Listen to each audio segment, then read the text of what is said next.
Баршаңызға қайырлы күн, құрметті оқырмандарым. Каналыма қош келдіңіздер. Сіздермен Қаламқас. Бүгін сіздермен керемет рогалики печеньесінің рецептімен бөлісемін. Видеоны соңына дейін көріңіздер. Каналыма тіркеліп өтіңіздер.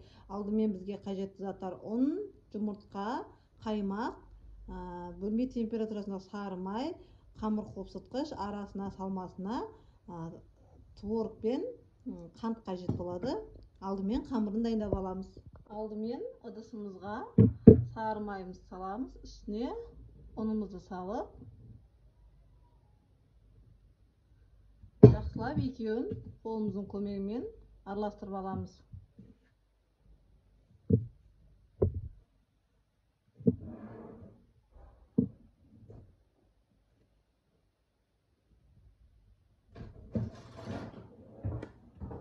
Осылай майымыз қаптау болып тұр. Үкіштің көмегімен майымызды өткізіп аламыз осылай.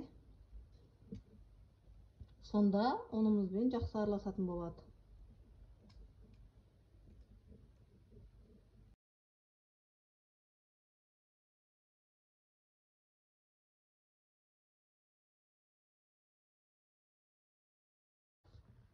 Енді қолымыздың көмегімен осы майымызбен ұнымызды араластырып аламыз, яғни крошка жасап аламыз.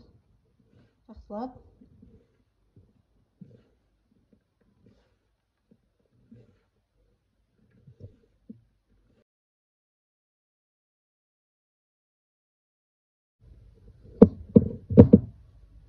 Енді үстіне бір жұмыртқамызды саламыз.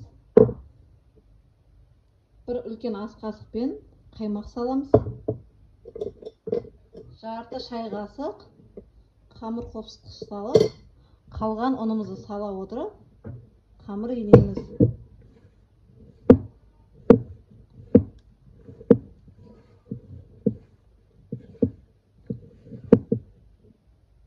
Қамырымызды илеп алды, осылай жұмсақ қамыр иледі. Енді қамырымызды алып, бірнеше бөлікке бөліп, яғни 2-3 бөлікке бөліп,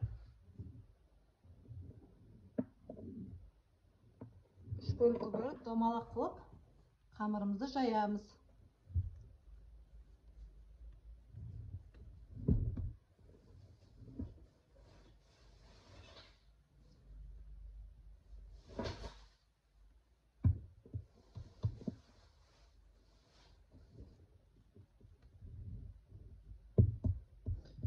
Енді қамырларымызды шетінен алып, домалақ пішінге келтіріп жайып шығамыз.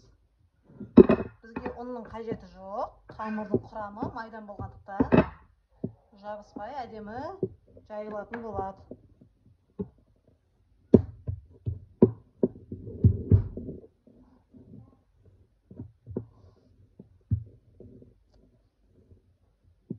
Қамырымыз жайып алдық. Енді бөліп шығамыз. Қамырды қатты жұқа қылмаңыздар. Піскен уақытта печеньеміз қатты болып қалады. Орташа қалыңдықта жайып шығамыз.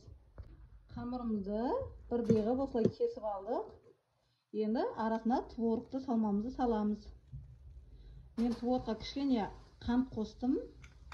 Екеуін жақсылап араластырып, жарты қасықтан осылай печеньемізді арасына салып шығамыз.